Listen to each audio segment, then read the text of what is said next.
So, last night we saw Nobody. Connor, what is Nobody about? Nobody follows a guy who used to be an assassin for the U.S. government, but basically his house is robbed by some people who are desperate for money since they have a young, dying child. But his watch and his daughter's kitty bracelet is seemingly stolen. So he goes to try to retrieve these items.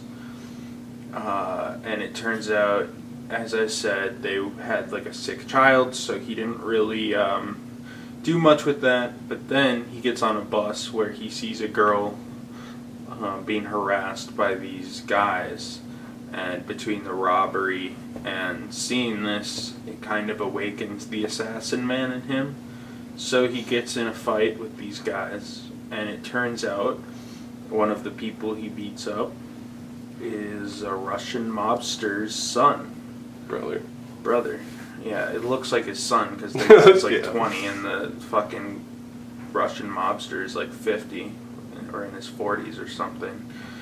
But yeah, so he beats him up, and then the Russian mob essentially comes after him for revenge, and he gets in kind of a war with them, and his father, Christopher Lloyd, and his brother, the RZA, team up to fight the Russian mob. So Aiden, what did you think of Nobody? Nobody's pretty cool. Just sweeping the whole plot away. It's a John Wick knockoff. It doesn't really pretend that it's not. It's got the same... But in a different way from like Proud Mary or some of those other like really redundant ones that came out. I think it does kind of add its own flair, like how the fights are set up and stuff. It's very much it's a low plot action film. Well, the thing is, in the same vein. It has a similar structure to John Wick, but unlike Proud Mary and Atomic Blonde, it's not fucking boring. It has pacing and style, which is what John Wick had to not need a story. Bob Odenkirk, better known as Saul from Breaking Bad, is surprisingly good in this role, which I didn't expect. I don't know what I expected of him actually in this movie. Surprisingly works pretty well. This movie's directed by the guy who did Hardcore Henry a while ago, like 5 years, 6. I don't know how long it's been. That's interesting. I didn't know that, but I was going to compare this to Hardcore Henry in a similar, because it felt like a similar vein, sort of. It definitely does. It's got, I mean, really, what it boils down to is that the action in this movie is very good. It's not exactly in the John Wick style, where John Wick is lots of like gun stuff. This is more like Bob Odenkirk stabbing people with fucking knives. There's some gun stuff at the end. I think everyone's pretty good. I like the fact that Christopher Lloyd is still alive somehow. Dude's like 170 and he's running around blasting people. And it's got lots of fun and creative action. I mean, the entire last act of the movie is just Bob Odenkirk sets up his fucking warehouse to be Home Alone traps and blows up a bunch of Russian people while Christopher Lloyd waddles around and blasts them to pieces with the RZA. The action is good. It's fun. The plot is what you'd expect. It's really well shot for the most part. Nothing amazing. There's a little bit of overuse of, they use like a lot of 50s music for some reason. I think that's a little tacky. They play like the soft, gentle 50s music over scenes of violence, and they do that like 15 times and it gets a little thin. I mean, that's kind of cliched at this point. This movie feels like it draws from a lot of different influences, and it really wears those on its sleeve. Yeah, I mean... But that's certainly a cliche it fell into, was the let's do like calming scenes of grotesque violence, but will have this calming background. Yeah, he's knocking music. off that terrible Deadpool fan movie we watched. Yeah, which is knocking off a million other things. Yeah, I know. So, I was joking. Yeah, I know what you're saying. Yeah, basically, it's dumb, fun action, surprisingly well acted, and it's enjoyable. Connor, what'd you think of Nobody? Like I said, I think it wears its inspirations on its sleeve. Like, the 1950s music is very derivative of a million other things. I mean, even as far back as, I mean, there's tons of stuff that does it, but like, it used to be used more sparingly.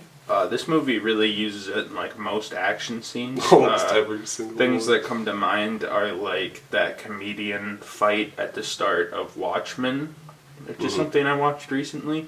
So it's definitely a trope that's been out there for a long time. This movie really leans into that. But I think also the reliance on recognizable songs from a different era is something that it kind of takes from things like Baby Driver, Guardians of the Galaxy. That's kind of a trend that started there. The plot is pretty much John Wick in terms of like Russian guy wants revenge for something that our main character did unwittingly to a different Russian guy after being provoked. So on a base level, it's like that. Yep. It's definitely, it feels more like a John Wick like genre. Like obviously, like, you know, it's a light plot, heavy stunt based action film. Yeah. And it does an incredible job at doing that. I also think some like Edgar Wright influences are here. If you look at like when he's doing his day job early on. Like Yeah, how there's he definitely shoots that feel with the repetition going on, and the fast cutting between every day and stuff. Yeah, I can see that. Like, that's only in, like, the first third of this movie, I'm like, okay, so it's like an Edgar Wright knockoff mixed with the John Wick knockoff. But then he kind of dropped the Edgar Wright-like stuff later on. You have the brother side character, the RZA, who's faked his death and communicates with him through the radio. That felt very, like, something that would be in, like, John Wick or something. A little bit, kind of like William Dafoe's role in the first one, or I don't even remember what happened in the third one, but presumably like Halle Berry in that film. It kind of has like a little bit of meme elements, all of Deadpool. I think. I mean, I thought it'd be more like Deadpool based on the trailers, but it does kind of have that. You know, with like the kitty bracelet. But it plays it, I mean, there are levity moments and memes and shit in there, but it's definitely not taken to like a nth degree like I kind of expected it to based on the trailers. Like, when I saw the trailers, I assumed this would be like a meme John Wick, which it really wasn't. It kind of just like fell into that John Wick genre in the same way you would see something like... you know, like if Roland Emmerich disaster movies, you know, everyone's making Roland Emmerich movies in the 90s. It's that same idea, except with John Wick, which is something that we really saw in the wake of the original John Wick, but not so much recently. And so it wasn't as bothersome. Like, if this came out in 2017, I'd probably be more annoyed, just because it seemed like every action movie you watched was like, okay, yeah, okay, you're trying to do John Wick. It has been a refreshingly long time since I've seen a John Wick ripoff, and it was like 2019 or early 2019 since the last John Wick, so it didn't feel as forced as it probably should have. The John Wick like themes didn't bother me as much. The relationships with the family and stuff are kind of loose, but okay. The villains were definitely derivative of John Wick, and they were pretty much nothing. I really liked seeing Christopher Lloyd. Christopher Lloyd isn't used still very alive. much. Yeah, I mean, he still has his Christopher Lloyd charisma. He's got some of the best scenes in the movie. They kind of have him, they actually write him a lot as this old man, but then you see he kind of still has the spunk, and they really knew. I feel like the role was definitely like either written for Christopher Lloyd or like very much like crafted in the acting or in the filming process to give him that vibe, because we watched this with a few people and everyone was like, yeah bro, that's Christopher Lloyd for sure. So like definitely like it definitely felt like they utilized Christopher Lloyd well. Can't Bob believe he's still Ozak or whatever, Odenkirk. Odenkirk, who plays Saul, was very good in the role. I mean, he's around the same age as like Keanu Reeves, so I mean, I could still buy him in the action the same way I would Keanu Reeves. I definitely haven't seen him in any roles that are like overtly action, but I enjoyed it. Yeah, it's pretty cool in that sense. A lot of the choreography was really hard hitting and fun. At sometimes I thought in some ways I think the action might have been better than like some of the John Wick movies. Like number one felt really hard hitting because it was fresh. Number three had some new creative stuff like the knife sequence, but number two, and you know I kind of shit on the John Wick sequels in hindsight.